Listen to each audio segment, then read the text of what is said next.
learning. Now I am going to show how we can calculate index numbers by following simple aggregate method. While calculating index numbers, we can follow two methods. Those two main methods are weighted index number method and unweighted. Under weighted method, again there are two methods. This unweighted method also known as simple method. Under weighted method, simple aggregate method and here simple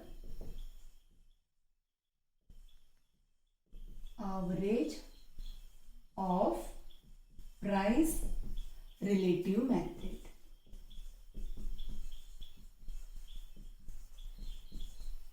Okay, so today I will show how to calculate index numbers by following simple aggregate method under the type weighted or simple index numbers. So consider the example. Here I have taken an example. In that example, they asked us to calculate index numbers by following simple aggregate method, and here they have given information about commodities and base year and current year. Here commodities are 1, 2, 3, 4, 5, 6. 6 commodities they have given. So based on these data, we have to calculate index numbers. When we are following simple aggregate method, simple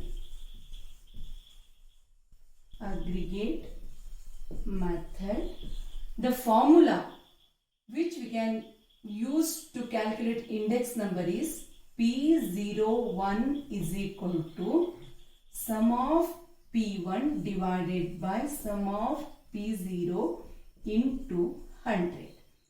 So the formula is very simple. P01 is equal to sum of P1 and sum of P0 into 100. In this formula, P01 represents price index number, price index number of current year with respect to base year. Here 0 represents base year, 1 is for current year. So P01 represents price index number of current year with respect to base year. So this one is P01. Next, sum of P1. Sum of P1 is nothing but aggregate of price, aggregate or total, aggregate of current commodities or price of, aggregate of price of all commodities in current year. So sum of P1 is aggregate of price of all commodities in current year. So in this problem, they have given current year, right? And below that they have given commodities prices A 12, B 16, C 29, like that. So aggregate of total of all those commodities represents sum of P1. Here P1, if you take P1 only, then that is nothing but price of all commodities in current year. Next, sum of P0 is equal to aggregate of price of all commodities in base year. In base year. Here, in problem only, they will tell you which year you have to consider as base year. Base year normally immediately preceding year of current year or any one of the preceding years of current year. So, ಯಾವ current year ಗೆ ನಾವು ಇವಾಗ suppose 2000 ಗೆ index number ನ calculation ಮಾಡ್ತಾ ಇದೀವಿ ಅಂತ ಇಟ್ಕೊಳ್ಳಿ. ಬೇಸ್ ಇಯರ್ ಅಂದ್ರೆ 1999 ಆಗಬಹುದು ಅಥವಾ ಯಾವುದೇ ಪ್ರಿಸಿಡಿಂಗ್ ಇಯರ್ಸ್ ಅಲ್ಲಿ ಅಂದ್ರೆ 1990 ಕೂಡ ತಗೋಬಹುದು ಅಥವಾ 1980 ಕೂಡ ತಗೋಬಹುದು. ಯಾವ್ದಾದ್ರೂ ನೀವು ಬೇಸ್ ಇಯರ್ ಆಗಿ ಕನ್ಸಿಡರ್ ಮಾಡಬಹುದು. ಅಂದ್ರೆ based on your requirement what you have to do, you have to select which one is base year. So current year ಅಂದ್ರೆ ಯಾವುದು? The year are for the year which we are going to calculate index numbers, ಅದನ್ನ ನಾವು current year ಅಂತ consider ಮಾಡ್ತೀವಿ. Next ಈ problem ಅಲ್ಲಿ ಏನಾಗಿದೆ, direct ಆಗಿ ಬೇಸ್ ಇಯರ್ ಕರೆಂಟ್ ಇಯರ್ ಅಂತ ಆಲ್ರೆಡಿ ಕೊಟ್ಟಿದ್ರಿಂದ ಅಲ್ಲಿ ಬೇಸ್ ಇಯರ್ ಯಾವುದು ಕರೆಂಟ್ ಇಯರ್ ಯಾವುದು ಡಿಸಿಷನ್ ತಗೊಳ್ಳೋದು ಬೇಡ. ಹಾಗೇನಾದ್ರೂ ಕೊಡದೆ ನಮ್ಗೆ ಇಸ್ವಿಗಳನ್ನ ಕೊಟ್ರೆ ಅಂದ್ರೆ ಇಯರ್ ಗಳನ್ನ ಕೊಟ್ರೆ ಏನ್ ಮಾಡ್ಬೇಕು ನಾವು, ಬೇಸ್ ಇಯರ್ ಯಾವುದು ಅನ್ನೋದನ್ನ ಫಸ್ಟ್ ಡಿಸಿಷನ್ ತಗೋಬೇಕು. ಬೇಸ್ ಇಯರ್ ಅಂದ್ರೆ P0 ಅಂತ ಆಗುತ್ತೆ, ಕರೆಂಟ್ ಇಯರ್ ಆದ್ರೆ P1 ಆಗುತ್ತೆ. Okay, yes. After this, after understanding the formula ಏನ್ ಮಾಡ್ಬೇಕು ನಾವು, ಇದನ್ನ ಕ್ಯಾಲ್ಕುಲೇಷನ್ ಮಾಡ್ಬೇಕು. ಯಾವುದು? Index number, price index number for the current year with reference to the base year ನ ಕ್ಯಾಲ್ಕುಲೇಷನ್ ಮಾಡ್ಕೋಬೇಕು. ನೀವು ಎಕ್ಸಾಮ್ ಅಲ್ಲಿ ಸಾಲ್ವ್ ಮಾಡುವಾಗ ಏನ್ ಮಾಡ್ಬೇಕು ಅಂದ್ರೆ ಕಮಾಡಿಟೀಸ್ ಬರ್ಕೊಳ್ಳಿ, next base year, next current year. After that, commodities are A, B, C, D, E, F. Next, base year. Prices are 10, 12, 22, 36, 42 and 18. 42 and 18.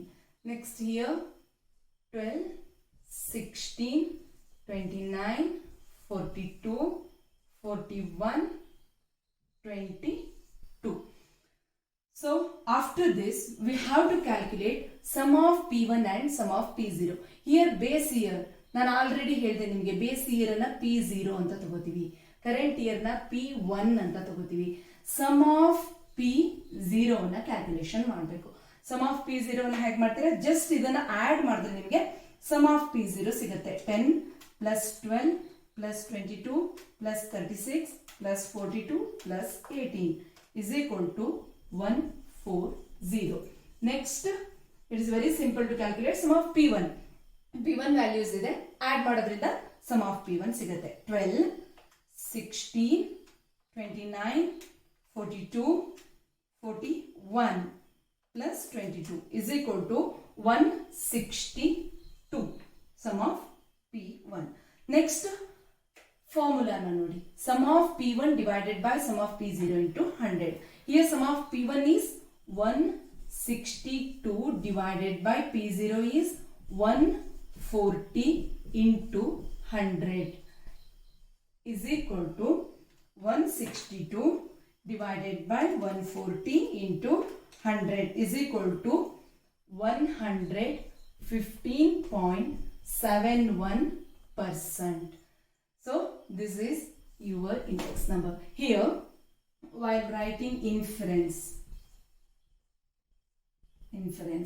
from the above index number, it can be inferred that the aggregate increment or aggregate increase is 115 minus 115.71 minus 100 because base year na 100 ಅಂತ consider ಮಾಡಿದೀರಾ.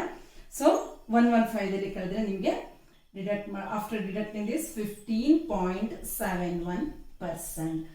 So current year ಅಲ್ಲಿ index numbers ಅಂದ್ರೆ previous ಇಯರ್ಗೆ compare ಮಾಡಿದಾಗ with respect to the base year current year index ಎಷ್ಟಿದೆ, ಎಷ್ಟು ಹೆಚ್ಚಾಗಿದೆ, 15.71% ಅಷ್ಟು ಹೆಚ್ಚಾಗಿದೆ ಅಂತ ನೀವು ಇನ್ಫರೆನ್ಸ್ ಅನ್ನ ಬರೀಬಹುದು.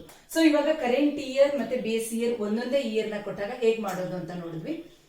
ಕೆಲವಷ್ಟು ಟೈಮ್ ಎಕ್ಸಾಮ್ ಅಲ್ಲಿ ಇರ್ಬೋದು ಅಥವಾ ಎಕ್ಸಾಂಪಲ್ಸ್ ಇರ್ಬೋದು, ಹೇಗ್ ಬರುತ್ತೆ ಅಂದ್ರೆ ಒಂದೇ ಬೇಸ್ ಇಯರ್ ಇರುತ್ತೆ, ಬೇರೆ ಬೇರೆ ಇಯರ್ಗೆ with reference to that base year you have to calculate index numbers. ಯಾವ ರೀತಿ ಅದನ್ನ ಕ್ಯಾಲ್ಕುಲೇಷನ್ ಮಾಡೋದು ಅನ್ನೋದನ್ನ ಇನ್ನೊಂದು ಎಕ್ಸಾಂಪಲ್ ತಗೊಂಡು ತೋರಿಸ್ಕೊಡ್ತೀನಿ.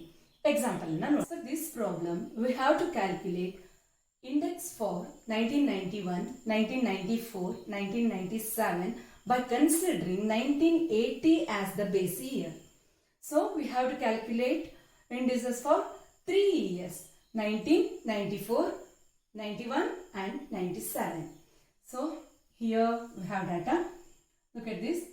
Here they have given commodities: rice, wheat, milk, sugar, oil, pulses, and units also they have given. So per unit price of these commodities per year they have given in this table.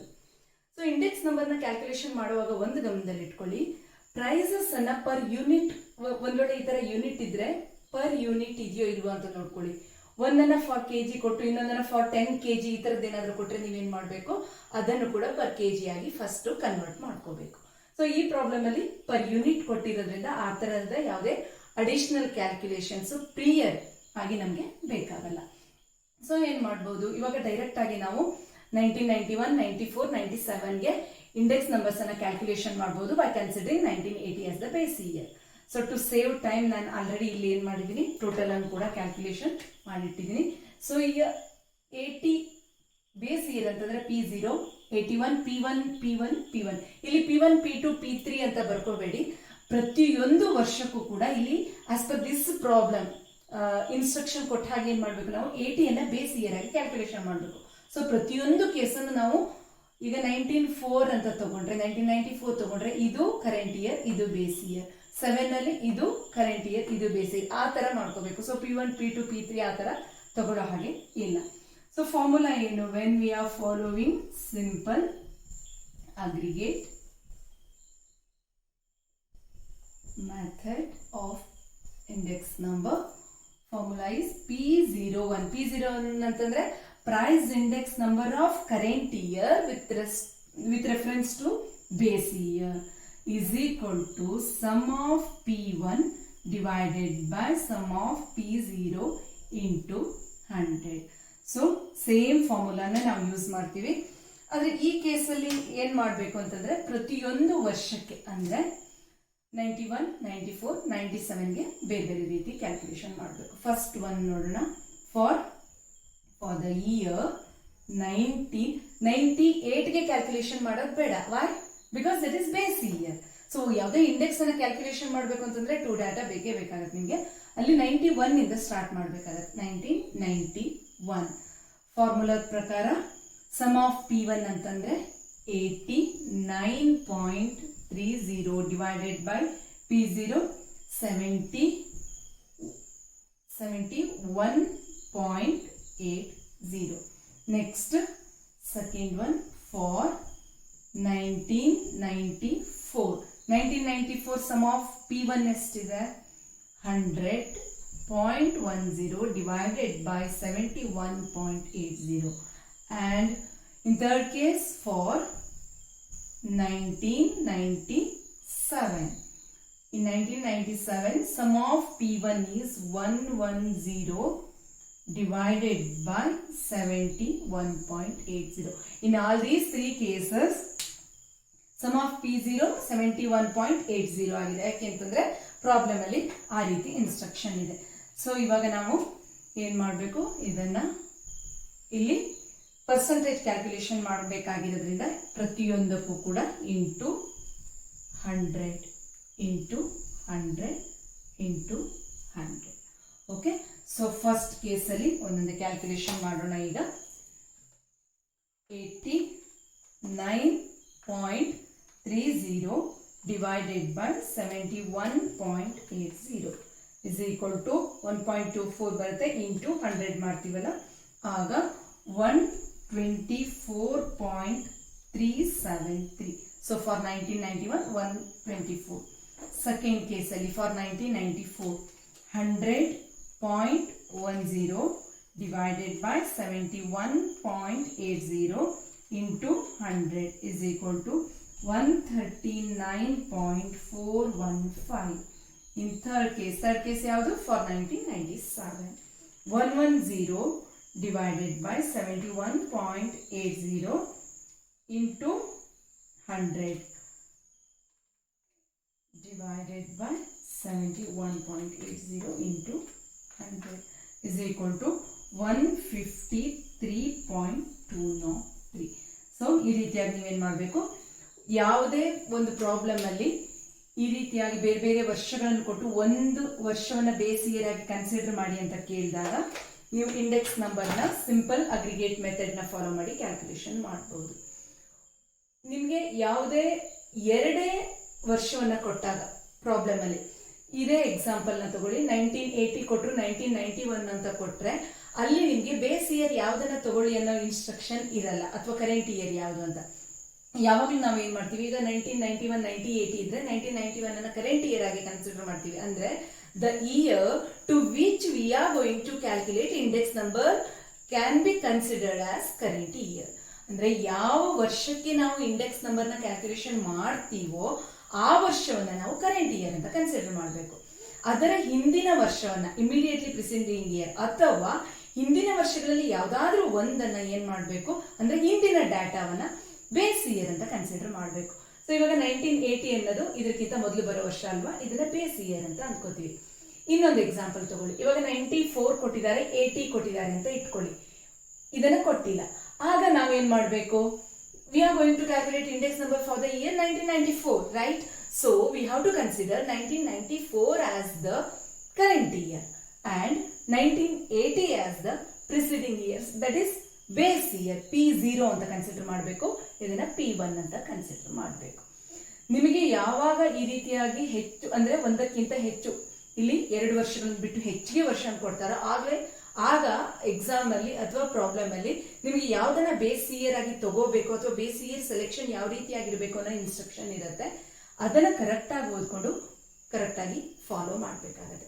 ಅಷ್ಟನ್ನ ನೀವು base year ಮತ್ತೆ current year decision ತಗೊಂಡ್ರಿ ಅಂತಂದ್ರೆ it is very simple to calculate index number by following simple aggregate method. ಇದರ ಹೆಸರೇ ಹೇಳುವ ಹಾಗೆ calculation ತುಂಬಾ ಸಿಂಪಲ್ ಆಗಿದೆ.